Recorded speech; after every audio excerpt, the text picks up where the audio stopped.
And that's what it's all about, is developing guys for the next level. But, at the same time, if the Avalanche stay healthy this season, then that would allow the Monsters the opportunity to keep a more stable roster. But then that only matters if the Monsters can, for example, stay healthy over the course of the year and stay consistent in their own right. So many factors come into play. It is a long season. That's why you don't panic, when you have a bad weekend here and there, and that's why you don't get too high after you win 4 or 5 in a row, because there is a lot that needs to happen over the course of a season. But without a doubt, a big start to the year for the Monsters could really set the tone for the whole season.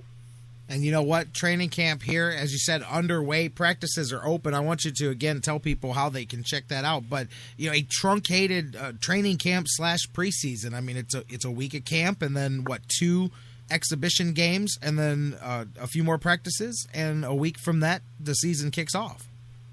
Yep, tomorrow the Monsters will be on the ice from about 8:30 or so in the morning until about 11:15 a.m., and then there will be an afternoon session as well at about 4:50 p.m.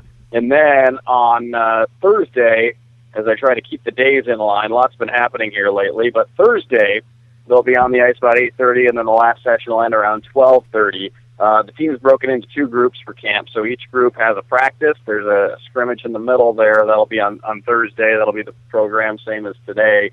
And then Friday there'll be a practice in the morning, and then it's going to be off to Windsor to take on Grand Rapids in an exhibition game. And then after that, it'll be off to Fort Wayne to take on those same Grand Rapids Griffins on Saturday night in an exhibition game. So it really gets going in a hurry. And, there are a lot of different decisions that need to be made, and we'll see what happens as far as the roster shaping up. But there's a lot of talent on the ice. And again, the practices are free and open to the public down in Strongsville tomorrow morning, Thursday morning. You come on down, check out the Monsters training camp as it unfolds. That's at the OBM Arena right there in Strongsville on Royalton. Talking to Doug Plagens, the voice of the Lake Erie Monsters here. I know you've got a lot going on, Doug. I won't keep you much longer. Next week, we'll catch up and actually preview perhaps the beginning of the season, as they'll be on the verge of, we'll have an idea how the roster is going to break down perhaps, and be on the verge of that opening day, which is, let me clarify this, the 11th, Saturday, October 11th, 7 p.m. Those same Grand Rapids Griffins that they play in the exhibition battles will be the opening night opponent for the Monsters down at the Q. That is the home opener. The Monsters and Griffins will open up the season in Grand Rapids the night before that. So heavy dose of Grand Rapids early in the season. 2 preseason games, and then they'll play Grand Rapids 10 times this year, and there's always a schedule quirk that we seem to look at. And the one that stands out to me right now is probably the fact that the Monsters and Grand Rapids play each other 8 times before Christmas. Yeah, that would qualify as a scheduling quirk for sure there, man. Plus a couple of preseason games. Clearly, somebody in the Monsters and the Griffins like each other. They say, hey, let's play it. Let's hang out. It's not going to take much for this rivalry to build up, since no. 10 games before Christmas if you count these 2 exhibition games. Going to be a lot of fun. Doug, I know you're being pulled in a million directions. Thank you so much for taking a few minutes with us here. I can't wait to get into the week-to-week routine of some Monsters hockey. I know you can't either. Let's have some fun this season and follow it together, my man. Let's do it. Feels good. We're going to be previewing a season next week. That's it. Can you believe it? We're already there. Feels like yesterday we were like, well, the season comes to an end here. We'll spend the summer, and then we'll do. Man, the summer's over. Here we are. Doug, time to rock and roll with some hockey. Doug Plagens, voice of the Monsters. You guys can always tweet with him at Doug Plagens and at Monsters Hockey. Doug, have a great week of training camp, and we'll catch up next week. Sounds good. Thanks for having me.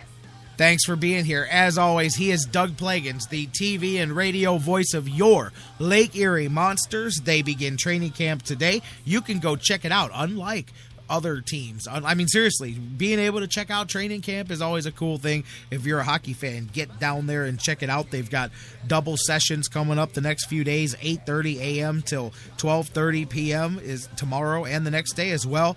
They've got afternoon sessions. So check out the schedule, LakeErieMonsters.com. Check them out. The exhibition games are on the road. They open it on the road, then they come back home. A week from next Saturday, the 11th, against the Grand Rapids Griffins at the Q. Next week, Doug Plagens and I will not only preview that game, but we will preview the Monster season. Thanks to Doug for coming to us live from Strongsville, where the Lake Erie Monsters have kicked off training camp today. We're going to take our final break this time.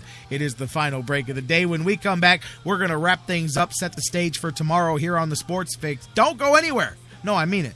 Don't go anywhere. We'll be right back. There's no escape for me. It wants my soul, it wants my heart. No one can hear me scream. Maybe it's just a dream. Maybe it's inside of me. Stop this monster. I feel it deep within. It's just beneath the skin. I must confess that I feel like a monster. I hate what I've become. There's something kind of about a kid that's never played baseball. Throwing you the best sports commentary in town. The Sports Fix. It's an addiction. The Sports Fix. We'll be right back. No football? No problem at Harry Buffalo North Olmsted. The excitement never stops. Every day of the week brings a different set of food and amazing drink specials. And now,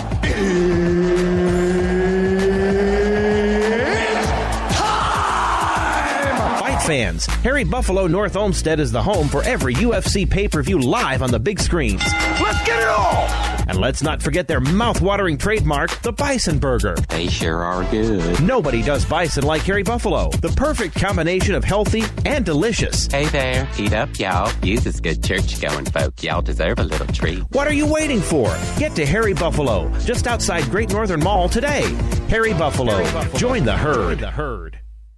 Portions of the Sports Fix brought to you by Quick Lane at Valley Ford Truck, home of the low price tire guarantee. QuickLane.com/Valley Ford Truck. Back in 1990, when I joined Herb in the booth, you could say that first game was when I became a lifelong Tribe fan. Something about Cleveland made us want to stay and call it our home, raise our family here. I can promise you one thing, home or on the road, I feel what you folks feel, what you feel every game. Cleveland fans are passionate and pretty vocal. I respect that. This is our team. This is our town. This is a Tribe town. Hey, this is Alonzo G. You're listening to the Sports Fix.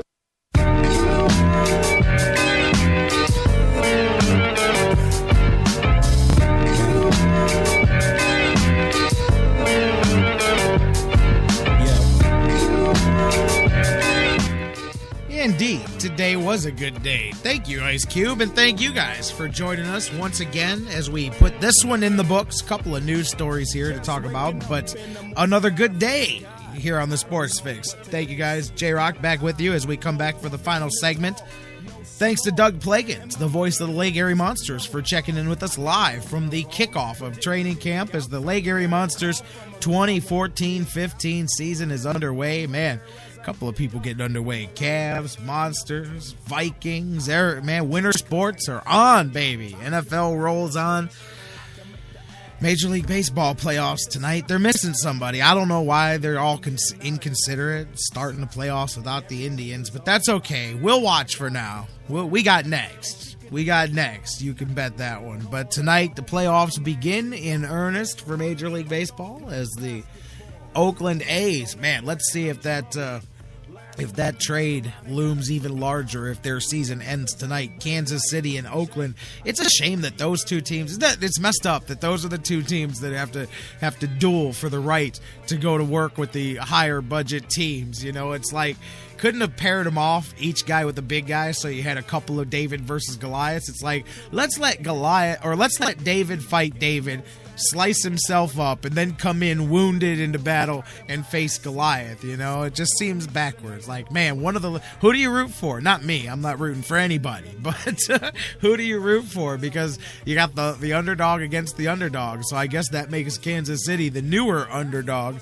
So I guess that's where some people would go. But, man, you couldn't have split that up. Anyways, but it just goes to show you that the little engine that can get there, but they've got to get there the hard way. They've got to win the game that gets you just to another game, and then you get to go to the series, and then you got to slay the giant and grow the magic beanstalk. Man, it's a much more difficult journey, but it begins tonight. We'll see what happens. That'll be a fun game to watch. We'll see what happens tonight, you guys. I see Bruce in the chat room there, man. Good stuff. Good stuff. Baseball playoffs tonight. Anyways, speaking of baseball, thanks to Jeff Gorman from Indians101.com for joining us today. Just because Indian season is over does not mean that any of our regular Indians contributors go away. Throughout the rest of the offseason, throughout the playoffs, of course, we'll be talking playoffs and World Series and whatever, Indian stuff is in the wind, then offseason. So much like we do, just like we don't stop talking Cavs and Browns, and we 24/7, baby. We don't end it when everybody else does. So, Tribe fans, we are your refuge for Tribe Talk during the next hell.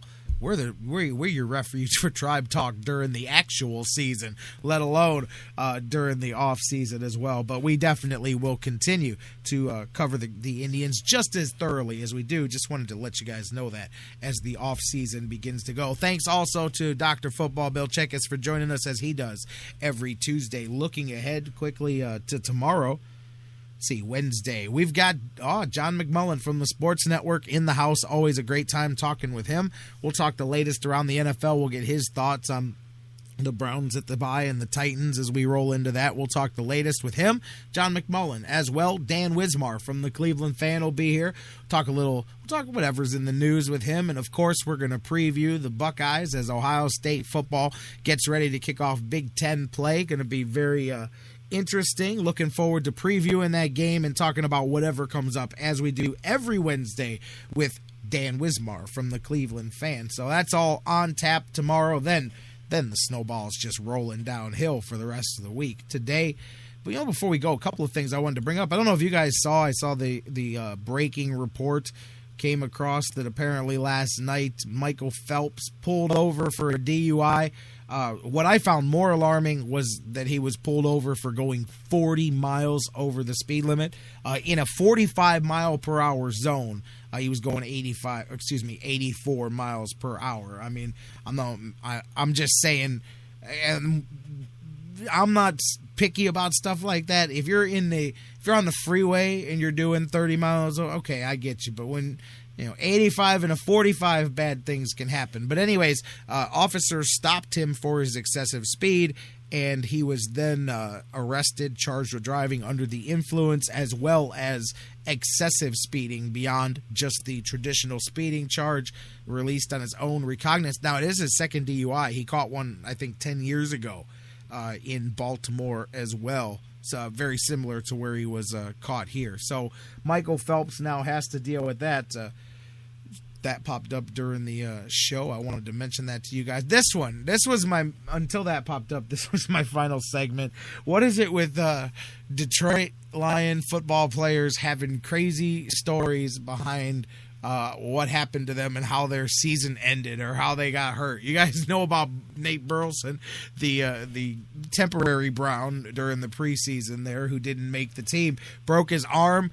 His story was that he was reaching for the pizza that was falling off the seat and so on and so forth. Joseph Foria, the tight end, did you guys hear his story? He broke, or it's a high sprain, I don't think it's broken, but he jacked his elbow or his ankle up. And the story that he told after it hit the public, that he was seen the same night that he got hurt, he was seen at volleyball? He was at a celebrity volleyball game, and also was at a bar and was seen there as well. I don't know. There were different reports of places that he was seen being injured. He denies all of that, says that he warmed up at the volleyball game, but he did not get hurt there. How he got hurt was later that evening when he went home, and he was chasing his 3-month-old puppy who needed to be taken out to use the bathroom. So apparently the nearly 270-pound Detroit Lions tight end picked up his little 3-month-old Pomeranian dog and attempted to carry him quickly down the steps. And he said, I was chasing him down the steps, misstepped, and he basically just missed several steps, and he ended up jacking his ankle up, ended up on the floor, blamed it on chasing the puppy dog around, but instantly, apparently there's a lot of media breaking out claims and stories, and people have taken pictures of him the night before, claiming that it was because of the volleyball game, that it was because of being out at the bar. Like I said, there's several different stories, so there's a lot of people not sure what story to believe. But he's got his story and he's sticking to it. He slipped. He didn't slip. He just missed